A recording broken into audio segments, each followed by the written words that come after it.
Yo, what's up you guys? It's your boy User Friendly back at you again with another video, and today I'm going to give you guys 10 tips to help elevate your college football 25 game. So let's get right into it. So for the first few, you're going to want to go into your settings and you're going to want to click your game settings. Alright, now you're going to want to go all the way down. We're going to want to turn on Defensive Heat Seeker Assist. Now when you turn on Defensive Heat Seeker Assist, what this does is actually help put you in a better position to make a play on the ball. So if you're like using a linebacker and you see your opponent throw the ball down the middle, kind of like towards your safety, when you switch to your safety, it'll help you actually make the play on the ball rather than just switching to your safety and potentially being in like the wrong position. That's a really good slider to have on. You guys might want to double check that because it might be off. Now the second thing we're going to want to look at here is the Defensive Heat Seeker window. Now a lot of people like to play around with this. I had it at like 110. I would mess around with this within like the 100 to 200 area. Basically what it does is the higher that you have it turned up, it makes your defensive players gravitate towards the ball carrier more, so it makes it essentially easy for you to tackle. So this is a good slider that you could mess around with if you're having a hard time in the open field. Now Defensive Ball Hawk.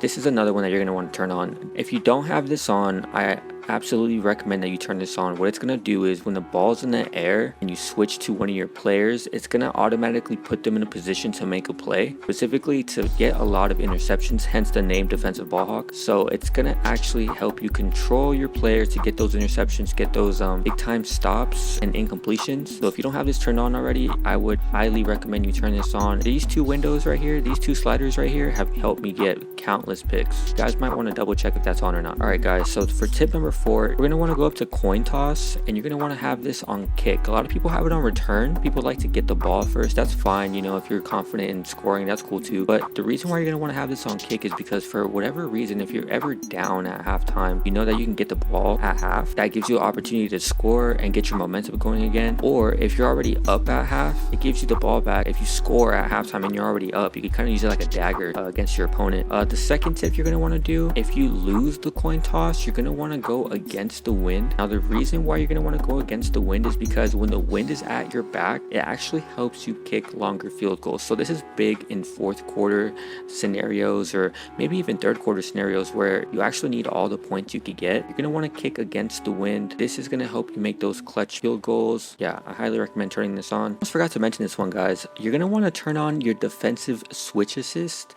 Now, what this does is when you switch to another player, relative to the Defensive Heat Seeker Assist, it's going to help take your player out of the play. If you're trying to make a big play, let's say on the running back going to the flat, and you switch to the linebacker, it's going to help keep that linebacker in line with the ball carrier so that you're not just taking your player out of the play whenever you try to user them. And that's really big because a lot of people let the computer do the tackles for them because they're afraid to switch to their user and just completely take their player out of the play. Now, another thing you're going to want to turn on is the auto flip defensive play call. The reason why you're going to want to turn this on is because the defense is always going to line up against the strong side of the formation, so it's not going to put you at a disadvantage if your opponent decides to be stronger on one side than the other. And if you have this turned off, your guys could be in the wrong alignment and that could cause some minor or major problems in game. Either way, we like to minimize those, so we're going to want to turn that on. All right, you guys, so the rest of the tips are going to be in-game settings. We're going to go ahead and start up a game. I'm going to show you guys what I would do. So if you're on offense, if you're ever in a scenario where you feel like you need to get a first down or you're in the end zone and you need your guys to block really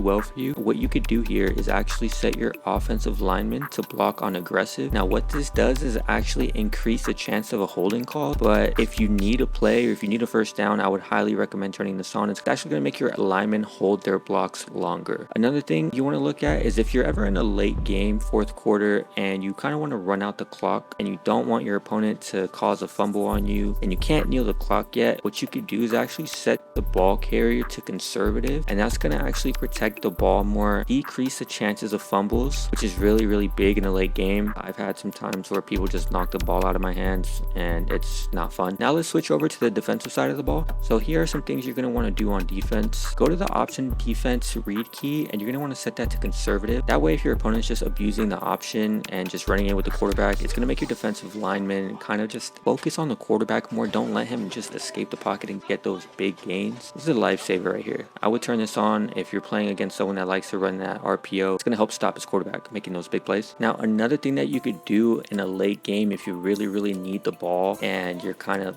desperate to get the ball, you need the ball, you could actually set your tackle tackling on aggressive, and it's gonna make CPU on your team basically just go for the hit stick every time.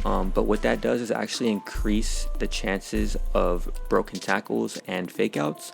But college football already has a lot of that. You guys are going to get juked and there's going to be broken tackles. So there's a lot of upside and some downside to this option. So I would turn this on if you're someone who likes to, you know, play aggressive and get the ball back and just kind of lay big hits on your opponent. Just a quick honorable mentions for the tips. A lot of people have fast wide receivers on the outside and your fastest cornerback might be a slot. So what a lot of people like to do is set their cornerbacks by speed. I don't really do this. I only do this sometimes if I'm like getting really burned. A lot of people like to do overall too. You could just play with it however you want, depending on how you like to run your defense. And you could also mess with these zone drop flats, so you could control how deep your guys drop into their zones. And you have the flat zone, the crow flats, and the hooks. You can set them as high as 30 yards. So lots to play with here, guys. Lots of options to make your defense elite. So these settings have actually helped me win a decent amount of games, you guys. I actually just did a video going online head to head with a couple ranked opponents. Go ahead and check that out. I'm gonna have to leave that video on the screen. And again, I appreciate you guys. Let's see if we can get this video to 50 likes. I'm on the road to 100 subscribers. I appreciate every single one of you guys, and I'll catch you guys on the next video.